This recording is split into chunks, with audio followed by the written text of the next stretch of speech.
Listen closely. I need you to hear this like I'm talking to one man in the room. There's a test women give almost every relationship, not to see if you can chase them, but to see what happens when you don't. Most men fail that test because they think chasing proves desire. It doesn't. Chasing hides things. It masks reality. It blurs selection, and it accidentally trains her to expect you as an option, not as a prize. Tonight I'll show you 8 quiet ways chasing destroys your chances, and more importantly, what to do instead so she's forced to choose you.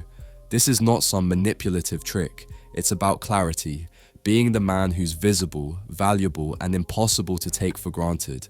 Pay attention, because most guys only realize this lesson after they've already given themselves away. Point 1. Chasing camouflages. Her true colors. When you chase, you create a safety net under her behavior. That safety net lets her act without consequence. She can be hot one hour and cold the next. She can test limits, cancel last minute, or flirt with options, and you'll still come running. That pattern hides what she's really willing to invest and teaches her that she doesn't have to show up honestly. So what do? Remove the safety net. Show up consistent to your life and let your attention be conditional. If she's warm, you respond in kind. If she pulls away, you don't mend the hole immediately. You let the hole exist long enough for the real pattern to appear. When consequences exist, people reveal who they actually are, and a revealed woman is a woman you can decide on, not a mystery you're terrified of losing. Point 2. Chasing erases your signal. Think of you like a lighthouse. Your actions send a signal. Availability, standards, purpose. Chasing muddies that light. The more you orbit her, the more your signal blends into the background of other suitors. You become another noise, another set of texts in her feed. She can't distinguish you from the rest because you stopped broadcasting what makes you different. Fix, broadcast, not with words, but with a life that says you have priorities that don't bend for moods. Go to the gym, keep your plans, show up to your work, protect your time. When you do that, your signal becomes sharp. She won't have to guess who you are, she'll see it. And when a woman can see a man clearly, she either steps into his world or she steps away. Both answers are useful. Point 3. Chasing turns her into a performer. When her access to you is guaranteed, she tends to perform. She'll flirt when it's convenient, call when she wants validation, or dial up drama to feel alive, all because the stage is set and you are the audience. Performance is not intimacy, it's rehearsed attention seeking that never builds depth. What you want is authenticity. To get it, refuse the audience role. Don't cheer for every act. Stay neutral when she tests performance. Reward real moments, vulnerability, follow through, consistent care with genuine warmth. That pushes her off stage and into real behavior. Over time, she'll stop performing for applause and start showing up because she actually wants to. And that's how real attraction grows. Point 4.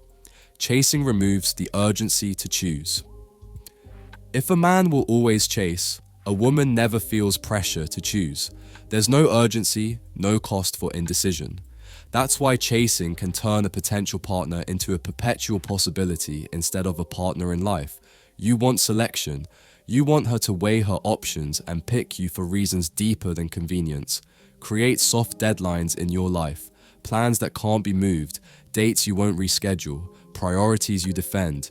Not to manipulate, but to demonstrate that your life has non-negotiables. When she sees that, she either adjusts her value to match or reveals she isn't ready. Either outcome saves you time.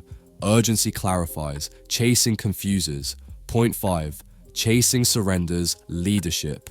Relationships naturally look for direction. If you chase, you abdicate that direction. You become follower, validation seeker, reaction man. Women don't respect leadership that's desperate. They respect steady leadership, a man who decides and carries forward his life regardless of daily emotions. Be the man who sets the beat, plan the date, choose the trip, take responsibility for your growth. Leadership isn't domineering, it's consistent decisions aligned with your values. When you lead from a place of self-respect, she feels safe to follow, and real attraction flows from that safety. The leader isn't chasing approval, he's building a life others want to join. Point 6. Chasing speeds up habituation. Give someone everything immediately and they get used to it. Attraction is partly fueled by a tension between gain and effort. Chasing throws all the reward at once, attention, compliments, time, and her brain quickly recalibrates. What was thrilling becomes ordinary. Instead, stagger your investment. Give warmth, then space. Reward, then withhold a little. Not out of cruelty, but to preserve value.